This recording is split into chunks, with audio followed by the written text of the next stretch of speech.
यूसुफ अलैहिस्सलाम के भाइयों से उनके वालिद ने कहा, यह ख्वाब तुम मत बताना, अपने भाइयों को यह सपना मत बताना।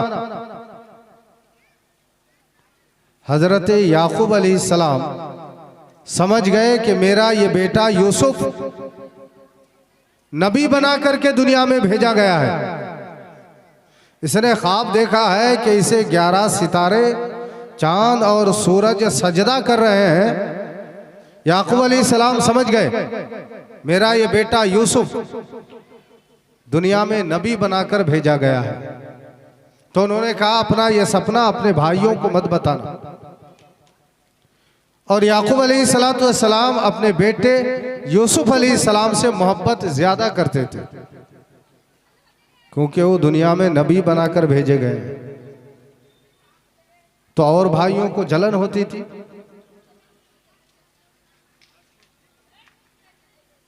कि उनसे ज्यादा मोहब्बत करते हैं, हम लोगों से कम मोहब्बत करते हैं, और भाइयों को जलन होती थी।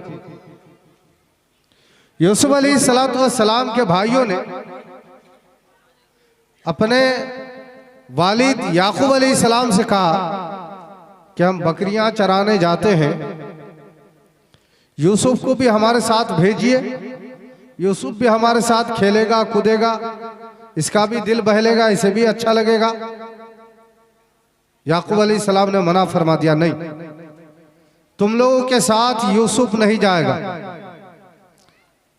बार बार भाइयों ने इसरार किया कि नहीं, भेजिए, यूसुफ हमारे साथ रहेगा तो हमें भी अच्छा लगेगा, यूसुफ को भी अच्छा लगेगा। बार बार इसरार करने के बाद याकूब अलैहिस्सलाम ने यूसुफ अलैहिस्सलाम को भेज दिया। यूसुफ अलैहिस्सलाम के भाइयों ने पहले से प्लान किया हुआ था। यूसुफ अलैहिस्सलाम के भाइयों ने कहा, यूसुफ को एक कुएं में डाल दो।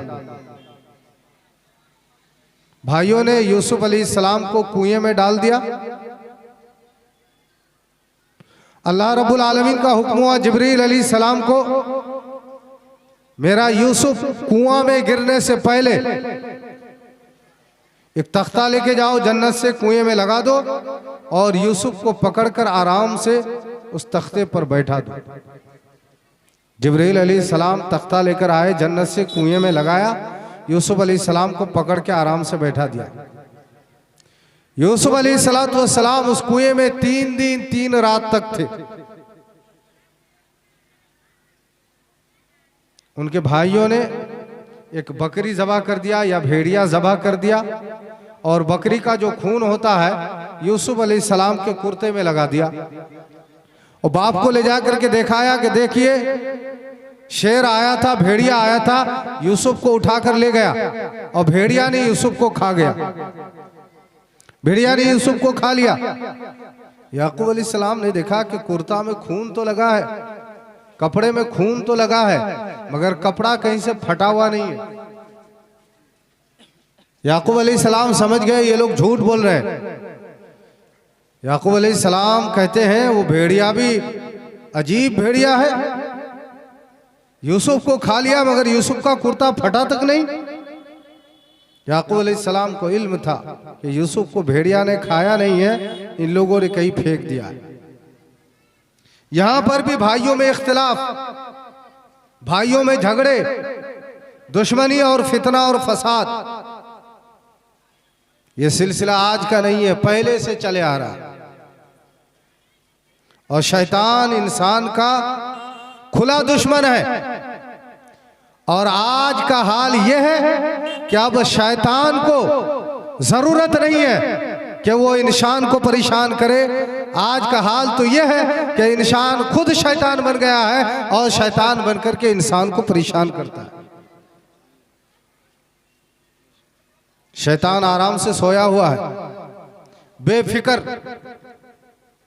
शैतान से कहा दूसरे शैतान ने, जनाब आप सो रहे हैं, आपका तो काम है लोगों का ईमान लूटना, लोगों के ईमान पर डाका डालना,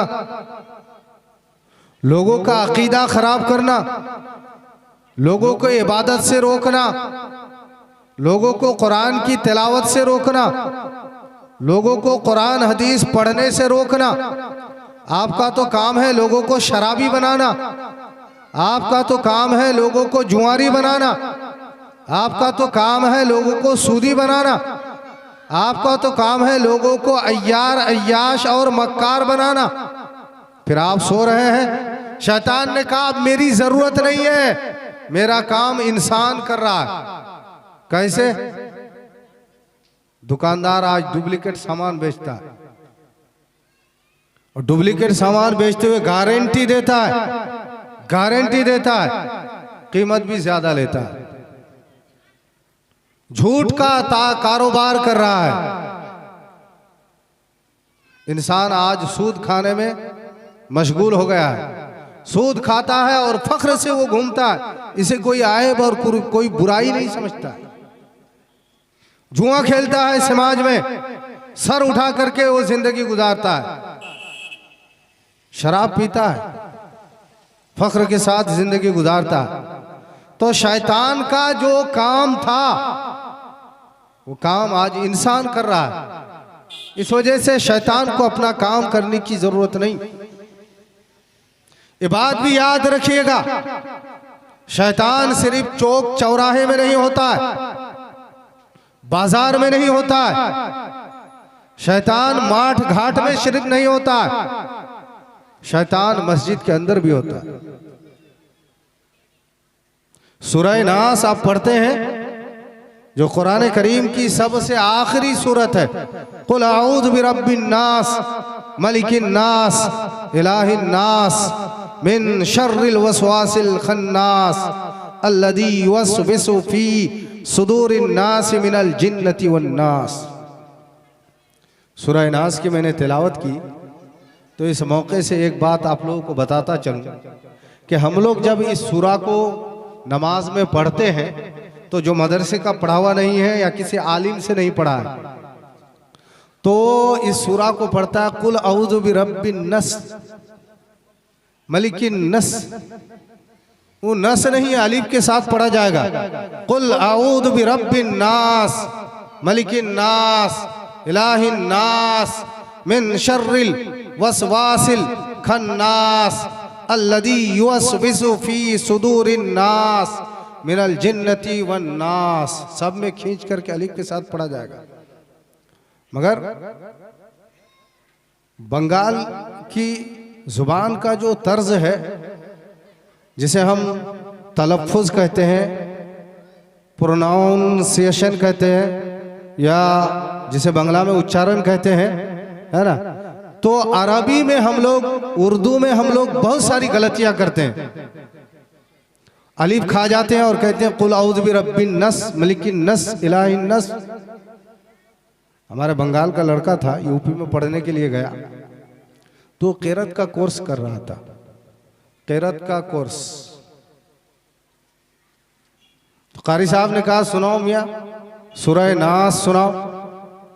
तो कारी साहब को सुना रहा है कुल अऊज़ु बिरब्बिन नस मलिकिन नस इलाहिन नस। कारी साहब ने देखा कि हर कहीं अलीफ खाए जा रहा है, नास नास नास है, हर कहीं नस नस नस बोल रहा है, अलीफ खाए जा रहा है। कारी साहब ने कहा बंगाली हर कहीं अलीफ खाए जा रहे हो, तुम्हें अलीफ नहीं दिख रहा है? तो ये कहता है मिन शारिल वसवासिल खन्नास। वहां अलीफ है नहीं, मिन शारिल वहां अलीफ है नहीं। तो नमाज में कम से कम कुरान की जिन आयतों को हम पढ़ते हैं, जिन सूरतों को हम पढ़ते हैं, कम से कम इमाम साहब के पास जाकर, नायबी इमाम के पास जाकर या आपके गांव मोहल्ले में जो उलमा तलबा हैं उनके पास जाकर के तो सही करा लेना चाहिए कि इन सूरतों को हम नमाज में पढ़ते हैं, मगर नहीं जैसे तैसे पढ़ते हैं। हमारे यहाँ का तलफ़ुज़ है पेपार, पेपार। और यूपी में जाइए, बिहार में जाइए, इसे कहते हैं पेपर, पार नहीं पर, मगर हमारे यहां बोलते हैं पेपार। और पेपार को उर्दू में बोलते हैं अखबार, अखबार। वहां पर बार है, टान लगाया जाता है। हमारे बंगाल में बोलते अखबार, उल्टा। पेपर अखबार, बंगाल में बोलते पेपार अखबार। यह है तलफ्फुज। सही तलफ्फुज है दाल भात सब्जी। दाल में अलिफ है, भात में भी अलिफ है, सब्जी में अलिफ नहीं है। दाल भात सब्जी। मगर हमारे यहाँ क्या बोलते हैं? दल भात सब्जी। यह है हमारे यहाँ का तलफ्फुज, अदायगी, जिसे उच्चारण कहते हैं। एक बात याद रखिएगा, कुरान की जिन सूरतों को आप नमाज में पढ़ते हैं उन सूरतों की अदायगी दुरुस्त होनी चाहिए। 10 सूरतें आपने याद किए हैं, इमाम के पास जाकर, नाइब इमाम के पास जाकर सही करा लीजिए। सुनिए तो मैं सही पढ़ता हूँ कि नहीं, क्या गलती है वो गलतियाँ आप बताइए ताकि मैं दुरुस्त कर लूँ और मेरी नमाज सही हो सके। मगर हमें ख्याल नहीं है। तो मैं कह रहा था, यूसुफ अलैहिस्सलाम के भाइयों ने यूसुफ अलैहिस्सलाम से दुश्मनी की। वर्गलाया किसने? शैतान ने। तब के जमाने में लोग इंसान थे, शैतान उन्हें वर्गलाता था और भटकाता था। मगर आज के जमाने में इंसान ही शैतान हो गया है। अब शैतान को भटकाने की जरूरत नहीं है। सूरह नास के अंदर है, कुल औज़ु बिरब्बिन नास मलिकिन नास इलाहिन नास। आप कहिए मैं पनाह मांगता हूं अल्लाह की, मैं पनाह मांगता हूं उसकी जो लोगों का रब है अल्लाह। कुल, आप कहिए आऊज़ु, मैं पनाह मांगता हूं बिरब्बिन नास, लोगों के रब की, मलिकिन नास, जो लोगों का मालिक है, मौला है, इलाहिन नास, जो लोगों का माबूद है। पनाह मांगता हूं अल्लाह की, अल्लाह की बारगाह में दुआ करता हूं, अल्लाह मुझे बचा किससे? मिन शर्रिल वसवासिल खन्नास। खन्नास बोले तो शैतान, शैतान के वसवसे से। शैतान जो हमारे दिलों में वसवसा डालता है, जिसकी वजह से झगड़ा होता है, फितना फसाद होता है, लड़ाइयाँ हो जाती है, घर टूट जाता है, घर बर्बाद हो जाता है। ऐसे शैतान के वसवसे से मैं अल्लाह की पनाह मांगता हूँ। वो खन्नास कहाँ कहाँ रहता है? अल्लज़ी युवस्विसु फी सुदूरिन नास, जो लोगों के दिलों में वसवसा डालता है। वो कौन कौन है? मिनल जिन्नति वन नास, वो जिन्नात भी है और इंसान भी है। यानी शैतान का काम जिन भी करता है और इंसान भी करता है। तो जिन भी शैतान है और इंसान भी शैतान है, जो शैतान का काम करता है। और इंसान तो मस्जिद में जाता ही है, हर इंसान मस्जिद में जाता है। मालूम ये हुआ कि शैतान सिर्फ चौक चौराहे में नहीं होता, शैतान सिर्फ आपके घरों में नहीं होता, बाजार में और चाय की दुकान में नहीं होता है। शैतान आपके साथ नमाज पढ़ने के लिए मस्जिद में भी जाता है। लिहाजा ऐसे लोगों से बचना जरूरी है ताकि आपकी इबादत सही और दुरुस्त हो सके। पहले के लोग मुहज़्ज़ब होते थे, पहले के लोगों के अंदर तहजीब, तमद्दुन, सकाफत होती थी। पहले के लोग हंसी और मजाक भी करते थे तो उन्हें कुरान की आयतें याद होती थी, रसूलुल्लाह सल्लल्लाहु ताला अलैहि वसल्लम की हदीसें याद होती थी और मुहज़्ज़ब अंदाज में हंसी मजाक करते थे। पहले की माओ और बहनों को कुरान की इतनी आयतें याद होती थी कि सिर्फ कुरान की आयतों के जरिए से वो बहस व मुबाहसा और मुनाजरा कर लिया करती थी। पहले के जवानों को कुरान की इतनी आयतें याद होती थी कि उन आयतों के जरिए से वो बहस व मुबाहसा कर लेते थे, डिबेट कर लेते थे, मुनाजरा कर लेते थे कुरान की आयतों के जरिए से। मैं आपको एक वाकया बताता हूँ, तफरीह के लिए और दिल लगी के लिए नहीं है। ये वाकया इबरत के लिए है, कुछ सीखने के लिए है। तफरीह के लिए, दिल लगी और दिलजोई के लिए नहीं है, बेहयाई, बेशर्मी और फहाशी के लिए नहीं है। मैं ये वाकया सिर्फ आप लोगों को इसलिए बताता हूँ ताकि आप लोगों को मालूम हो कि पहले के ज़माने के जवान लड़के और लड़कियां किस तरीके के होते थे। एक जवान लड़का ने एक जवान लड़की को देखा तो दिल की दुनिया में उसे जगह देने की कोशिश की, अपने पास उसे बुलाने की कोशिश की, अपनी तरफ उसे खींचने की कोशिश की। तो आज के ज़माने में जैसे गंदे संदे अल्फाज इस्तेमाल किए जाते हैं, ये अल्फाज नहीं थे, कुरान की आयत थी। उस नौजवान ने कुरान की आयत पढ़ी, ज़य्यन्नाहा लिन्नाज़िरीन, ज़य्यन्नाहा लिन्नाज़िरीन। उस नौजवान ने कहा कि ऐ हसीना, ऐ जमीला, अल्लाह ने तुम्हें खूबसूरत बनाया है किस लिए? ताकि तुम्हें लोग देखें। अगर तुम्हारी खूबसूरती को कोई देखने वाला ना हो तो फिर तुम्हारी खूबसूरती का क्या फायदा? इस बात को उस नौजवान ने उस लड़की से कहा, मगर गंदे अल्फाज में नहीं, ऐसे अल्फाज से नहीं जिन अल्फाज में बेहयाई और बेशर्मी हो, बल्कि ऐसे अल्फाज से कहा जो कुरान करीम के अंदर मौजूद है। उस नौजवान ने कहा, ज़य्यन्नाहा लिन्नाज़िरीन, अल्लाह का ऐलान है कि हमने इन्हें खूबसूरत बनाया है देखने वालों के लिए। मगर इस आयत का मतलब हकीकत में कुछ और है। इस आयत करीमा का मकसद और मतलब और माना हकीकत में कुछ और है। इस आयत करीमा का मतलब यह है कि अल्लाह ने दुनिया बनाया और दुनिया को बनाने के बाद इसे सजाया। दुनिया में इंसान है, मुख्तलिफ किस्म के जानवर हैं, मुख्तलिफ किस्म के चरिंदो परिंद हैं, पशु पक्षियां हैं, दुनिया के अंदर पेड़ पौधे हैं, समुंदर है, दरिया है, नहर है, तालाब है। दुनिया को इन तमाम चीज़ों से अल्लाह ने सजाया संवारा। आसमान को भी अल्लाह ने सजाया, कहकशा से सजाया, कुमकुमे से सजाया, चांद तारों से सजाया, सूरज से सजाया। आसमान को भी अल्लाह ने सजाया, ज़मीन को सजाया, आसमान को सजाया। फिर अल्लाह ने कहा, ज़य्यन्नाहा लिन्नाज़िरीन, हमने आसमान को सजाया और संवारा देखने वालों के लिए। रात को जब हम आसमान की तरफ देखते हैं, चांद नज़र आता है, सितारे नज़र आते हैं, कुमकुमे नज़र आते हैं, कहकशा नज़र आते हैं, तो चांद बड़ा खूबसूरत मालूम होता है।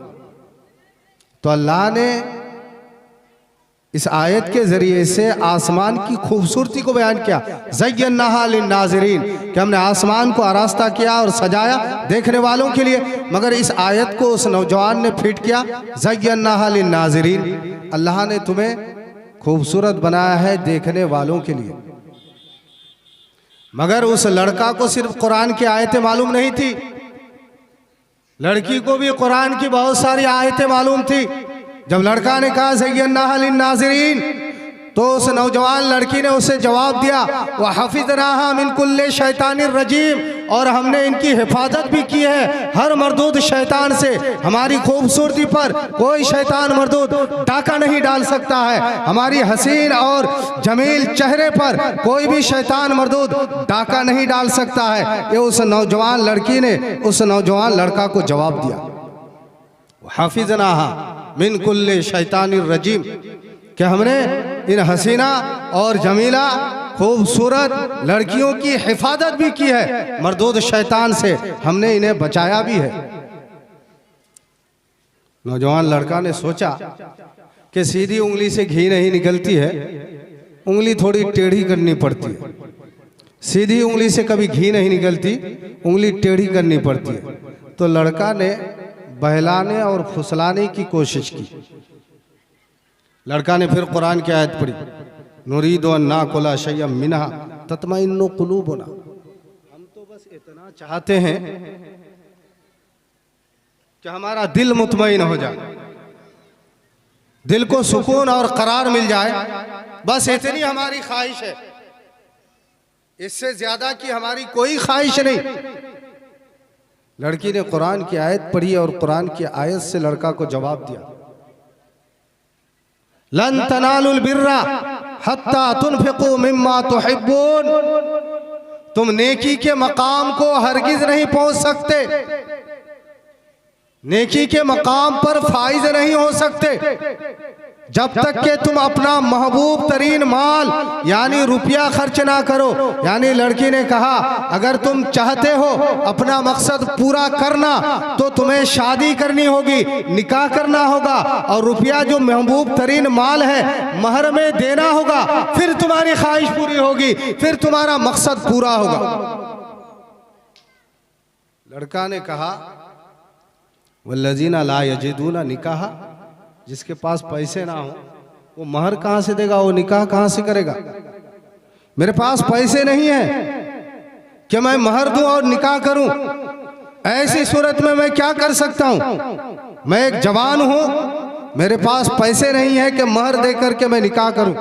लड़की ने कुरान की आयत से जवाब दिया वल्लज़ीना ला यजिदूना निकाह उलाइका अन्हा मुबादून, जिनके पास पैसे नहीं है, महर नहीं दे सकता है, निकाह नहीं कर सकता है, उसे चाहिए कि वो मस्जिद में जाए, अल्लाह अल्लाह करे रात को और दिन को रोजा रखे, उसकी ख्वाहिश मर जाएगी, उसकी तबीयत खत्म हो जाएगी, उसे निकाह की जरूरत नहीं पड़ेगी।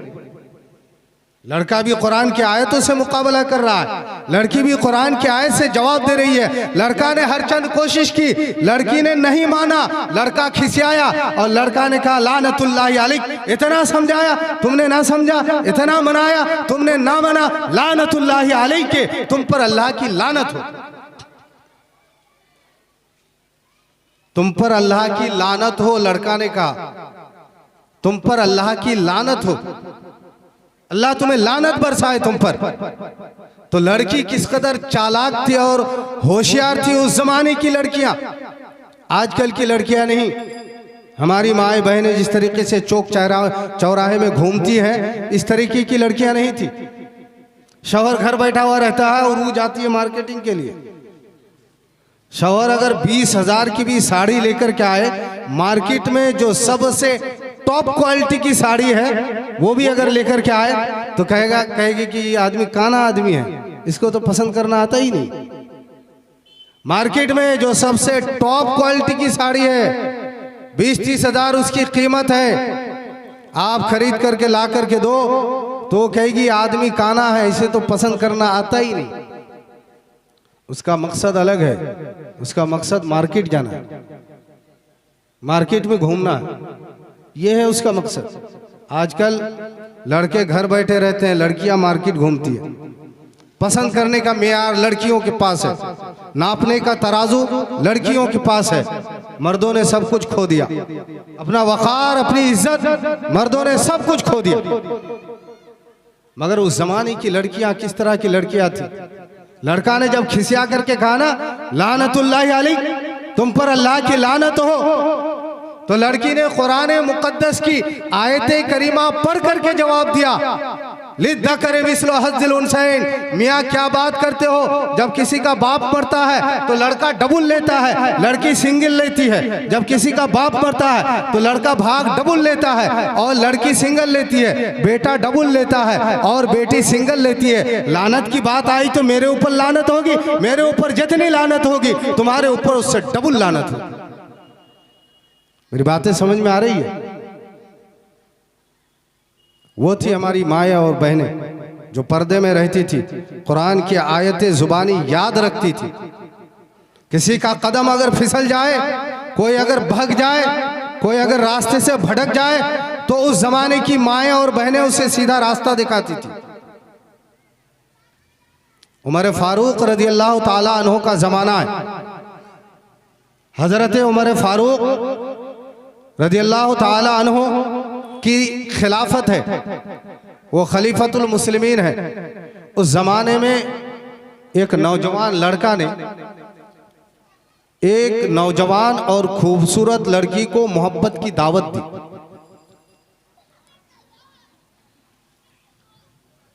लड़की जब भी रास्ते से गुजरती थी वो नौजवान अपने हाथों में गुलदस्ता लिए खड़ा रहता था, गुलाब की पंखुड़ी लेकर के वो खड़ा रहता था, लड़की को मोहब्बत की दावत देता था। आज का माहौल ये है कि बाप और माँ मिलकर के भी बेटी को संभाल नहीं पाते। आज का माहौल ये बन गया है कि बाप माँ और घर के जितने मेंबरान होते हैं, चचा चाचियां, सब मिलकर के लड़की को संभाल नहीं पाते हैं। लड़की अपनी जिद पर आ जाती है और वो जो चाहती है वही करके रहती है। मगर वो भी जमाना था, बाप माँ को खबर तक नहीं होती थी, लड़की ही लड़का को सीधा रास्ता दिखा देती थी। उमर फारूक का जमाना है। हजरत उमर फारूक रदी अल्लाह ताला अन्हु की खिलाफत है, वो खलीफतुल मुस्लिमीन है।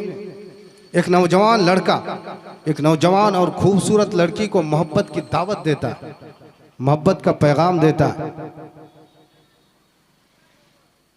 तो जवान लड़की उस नौजवान लड़का से कहती है, तुम्हारी दावत कबूल करूंगी, तुम्हारा पैगाम कबूल करूंगी, तुम्हारी जो बात है वो मैं कबूल करूंगी, और तुम्हारी जो आरजुएं हैं, हसरतें हैं, तमन्नाएं हैं, तमाम तर चीजें पूरी भी होंगी।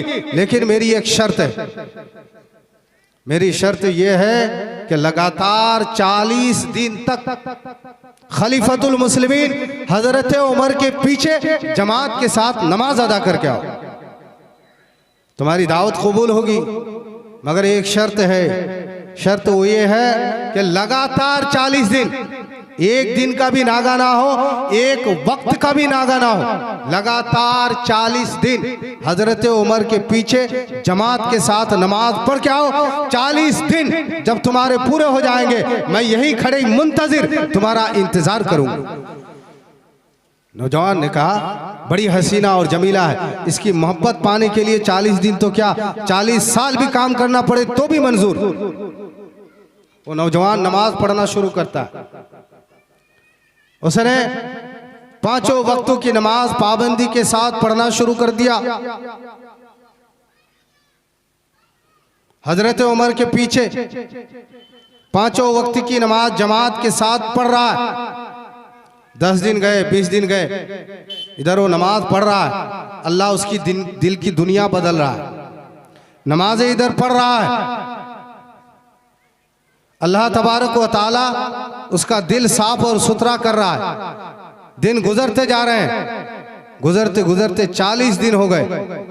जब 40 दिन उसने हजरत उमर के पीछे जमात के साथ नमाजें अदा कर ली, अब 40 दिन के बाद वही नौजवान रास्ते से जा रहा है और वो नौजवान लड़की रास्ते में गुलदस्ता लिए खड़ी मुंतजिर है। नौजवान जब करीब आता है तो लड़की कहती है, मैं तुम्हारा इंतजार कर रही हूँ, तुमने शर्त पूरी कर ली है, अब तुम्हारी दावत मुझे कबूल है, तुम्हारा जो आरजू है, तुम्हारी जो तमन्ना है वो पूरी करने के लिए मैं तैयार हूँ। नौजवान नजरों को नीचे रखता है, निगाहें नीचे रखता है और लड़की को जवाब देता है, अब तुम्हारी जरूरत नहीं है, दिल की दुनिया बदल चुकी है, दिल का कनेक्शन और ताल्लुक रब करीम के साथ हो गया है, अब तुम्हारी मुझे कोई जरूरत नहीं।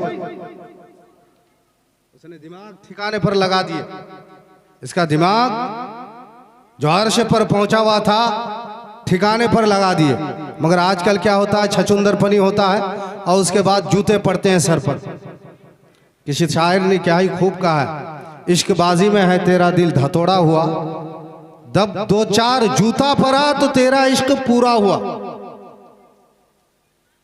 अब देखिए 6 दिन से मुसलसल जलसा चल रहा है हमारा, 6 दिन से मुसलसल जलसा चल रहा है और 6 दिन में मैंने कितने नज़ारे देख लिए।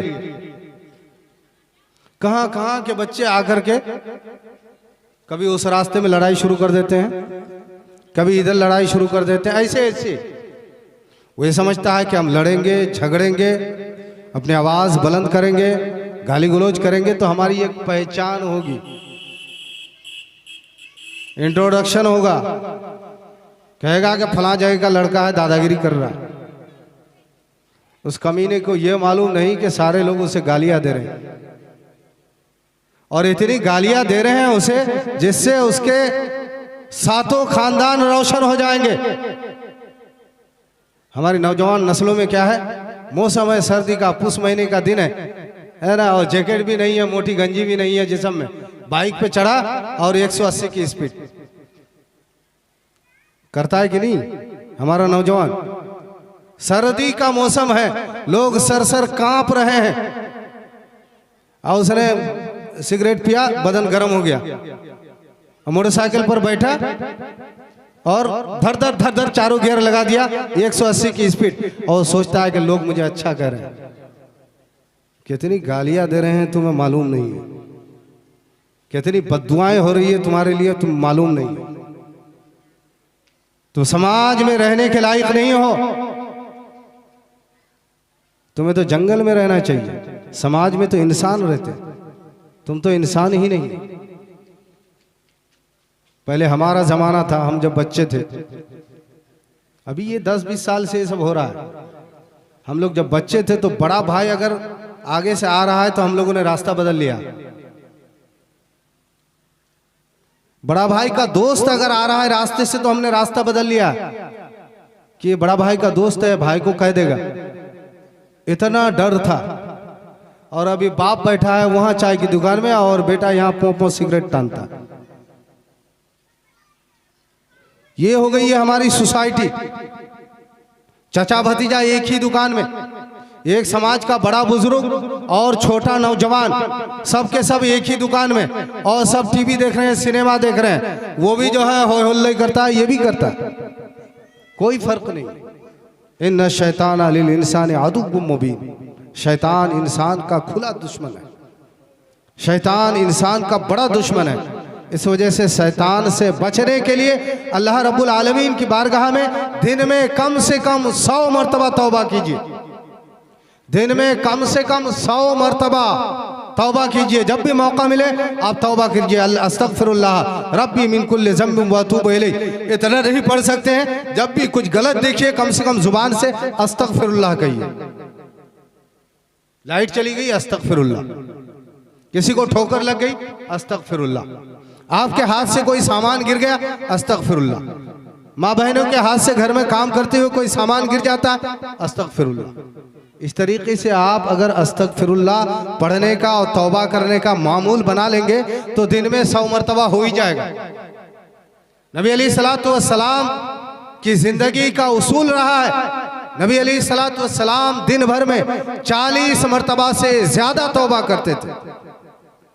100 मरतबा से ज्यादा तौबा करते थे। हालांकि नबी अलैहिस्सलाम मासूम अनिल खता थे, कोई गुनाह नहीं था, एकदम मासूम थे, कोई गुनाह नहीं था। इसके बावजूद दिन में 100 मरतबा से ज्यादा तौबा क्या करते थे। और हम तो कितने गुनाह करते हैं, दिन को रात को तन्हाई में लोगों के सामने हुकूकुल्लाह के ताल्लुक से, हुकूकुल इबाद के ताल्लुक से अल्लाह का हक मारते हैं, बंदा का हक मारते हैं, और न जाने कैसे कैसे गुनाह हम करते हैं। हमें कितना तौबा करना चाहिए।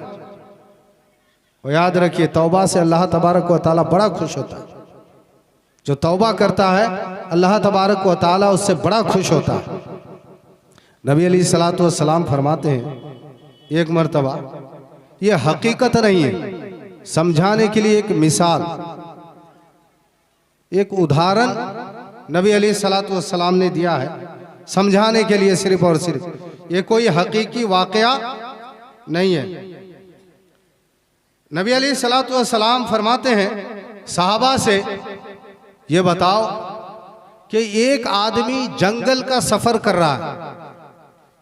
पहले का सफर गाड़ियों में नहीं होता था, पहले ट्रेन नहीं थी, बस भी नहीं थी, साइकिल तक नहीं थी। अब सफर के लिए ट्रेन है, हवाई जहाज है, बसें हैं, मोटरसाइकिल है, साइकिल है, ये सारी चीजें मुहैया हैं। मगर पहले के जमाने में सफर घोड़े पर होता था। यहां से दिल्ली जाना है घोड़े पर, कलकत्ता जाना है गधे पर, मालदा जाना है पैदल। इस तरीके से पहले सफर होता था, जर्नी होता था। नबी अलैहिस्सलातु वस्सलाम फरमाते हैं कि तुम ये समझो कि तुम जंगल का सफर कर रहे हो, और जब तुम बीच जंगल में पहुंच गए हो, जंगल बड़ा लंबा है, यहां से कलकत्ता जंगल ही जंगल है, और जंगल से तुम जा रहे हो, तुम्हारे पास एक घोड़ा है, खाने पीने का थोड़ा सामान है, पीने के लिए पानी है, और जब तुम बीच जंगल में पहुंच गए हो, रात हो गई, बहुत ज्यादा थक गए, तो तुमने आराम करने के लिए एक पेड़ पर, एक गाछ पर हिलान दे दिया। और तुमने गाछ पर जब हिलान दे दिया आराम करने के लिए, तुम्हें नींद आ गई। नींद आ गई, एक आध घंटा तुमने सो लिया। सोने के बाद जब तुम्हारी आंख खुली तो तुम देख रहे हो कि वहां पर ना घोड़ा मौजूद है और ना खाने पीने का सामान मौजूद है। नबी अलैहिस्सलाम कहते कि ऐसा कोई एक आदमी जंगल का सफर कर रहा है और बीच जंगल में जाने के बाद सो गया था, घोड़ा गायब हो गया, खाने पीने का सामान भी गायब हो गया। अब बताओ वो आदमी क्या सोचेगा? घोड़ा के बगैर वो जंगल से बाहर नहीं निकल सकता, बड़ा लंबा सफर है, खाने का सामान भी नहीं है जिसे खा करके वो जिंदा रह सके, पीने के लिए पानी भी नहीं है कि हल्कों को वो तर कर सके, सारी चीजें खो गई और गुम हो गई। अब वो बैठ करके मौत का इंतजार कर रहा है कि मौत के सिवा और कोई चारा नहीं। अब वो मौत का इंतजार कर रहा है कि अब तो मुकद्दर में मौत ही है, अब तो नसीब में मौत ही है। लिहाजा वो आदमी क्या करता है, दोबारा सो जाता। बैठ करके क्या करूंगा, जाग करके क्या करूंगा, जंगल से बाहर तो मैं जा नहीं सकता, घोड़ा है नहीं। दोबारा वो आदमी सो जाता। 2-4 घंटा नींद मारने के बाद फिर जब उसकी आंख खुलती है तो देखता है कि घोड़ा भी वहीं पर मौजूद है, खाने पीने के सामान भी वहीं पर मौजूद है। बताओ उसे कितनी खुशी होगी। जो घोड़ा गायब हो गया था, खाने पीने का सामान गायब हो गया था, अब जब सो करके उठा है तो घोड़ा भी मौजूद है और खाने पीने के सामान भी मौजूद है। अब बताओ उसे कितनी खुशियां होंगी। सहाबाए किराम कहते हैं या रसूल अल्लाह, उसे बड़ी खुशी होगी, खुशी की इंतहा ना रहेगी। तो अल्लाह के नबी सल्लल्लाहु ताला अलैहि वसल्लम फरमाते हैं कि उसे इतनी खुशियां होंगी, बेइंतहा खुशी होगी कि मारे खुशियों के वो कहेगा अंत अब्दी व अना रब्बुका। खुशी के मारे इंसान जो कहना चाहता है भूल जाता है, कुछ और कह देता है। जब इंसान को बहुत ज्यादा खुशियां होती है तो जो कहना चाहता है वो भूल जाता है और कुछ और कहने लगता है। तो उसे कहना चाहिए था, परवरदिगारे आलम तू मेरा रब है, मैं तेरा बंदा हूं, मुझे मेरी सवारी भी मिल गई, खाने पीने का सामान मिल गया, मुझ पे तेरा फजल हुआ, करम हुआ, मेरी जान बच गई। मगर वो आदमी इतना खुश होता है कि उल्टा बकने लगता है। वो कहता है तू मेरा बंदा है, मैं तेरा रब हूं, तू मेरा बंदा, मैं तेरा रब हूं, उल्टा कहता है। सहाबाए किराम को कहते हैं नबी अलैहिस्सलाम इतनी खुशियां होती है ऐसे आदमी को। फिर नबी अलैहिस्सलाम फरमाते हैं जब कोई अल्लाह रब्बुल आलमीन की बारगाह में तौबा करता है तो अल्लाह तबारक व तआला उस तौबा करने वाले से इतना खुश होता है जितनी खुशियां इस इंसान को भी नहीं होती। ये इंसान जितना खुश होता है जान बच जाने की वजह से, अल्लाह रब्बुल आलमीन तौबा करने वाले से उससे भी ज़्यादा खुश होता है। मैंने आयत करीमा पढ़ी थी, न शैताना लिल इंसान आदुकुम मुबीन। शैतान इंसान का खुला दुश्मन है, शैतान इंसान का बड़ा दुश्मन है। यूसुफ अलैहिस्सलातु वस्सलाम के भाइयों ने हज़रत यूसुफ अलैहिस्सलाम को कुएं में डाल दिया। 3 दिन 3 रात के बाद उधर से एक काफले का गुजर हो रहा था। काफला ने पानी के लिए कुएं में बाल्टी डाला।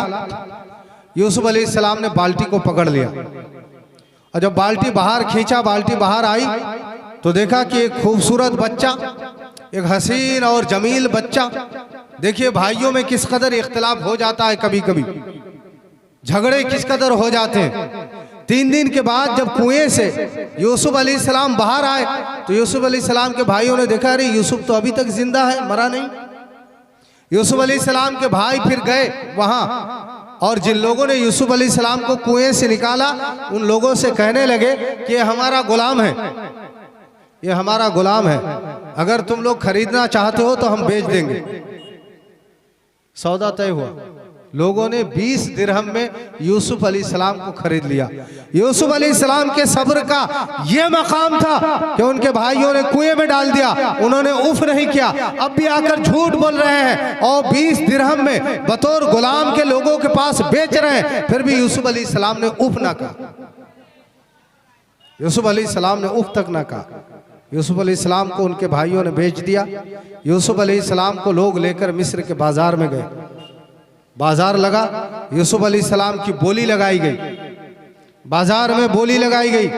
उस वक्त इंसान कीना बेचा जाता था, जैसे आजकल जानवर कीना बेचा जाता है, गाय बकरियां खरीदी और बेची जाती हैं। उस वक्त इंसान कीना बेचा जाता था। अल्लाह अकबर, अल्लाह। अजीज मिस्र ने यूसुफ अलैहिस्सलाम को खरीदा। फिर यूसुफ अलैहिस्सलाम और हज़रत ज़ुलेखा का वाक़या एक मोहब्बत भरा वाक़या है, मोहब्बत की एक दास्तान है, जिस दास्तान को और वाक़या को अल्लाह तबारक व तआला ने कुरान करीम में सूरह यूसुफ के नाम से बयान फरमाया है, और जिसे कहा गया अहसनल क़िसस, कि कुरान में जितने वाक़यात हैं, जितने किस्से हैं, तमाम किस्सों में यूसुफ अलैहिस्सलाम का किस्सा बड़ा खूबसूरत और बड़ा दिलचस्प वाक़या है। फिर कभी मौका मिला तो इंशाअल्लाह बयान करूँगा यूसुफ और ज़ुलेखा। मैंने आयत करीमा तिलावत की थी, इन्न शैतान लिल इंसान अदुव्वुम मुबीन, शैतान इंसान का खुला हुआ दुश्मन है, शैतान इंसान का सबसे बड़ा दुश्मन है, लिहाजा शैतान से इंसान को हमेशा बचे रहना चाहिए। रब तबारक व तआला की बारगाह में दुआ है, परवरदिगार आलम हम तमाम लोगों को शैतान मरदूद से बचने की तौफीक अता फरमाए, पाँचों वक्तों की नमाज पाबंदी के साथ पढ़ने की तौफीक अता फरमाए। व आखिर दावाना अनिल हम्दुलिल्लाहि रब्बिल आलमीन। अस्सलामु अलैकुम व रहमतुल्लाहि व बरकातुहू।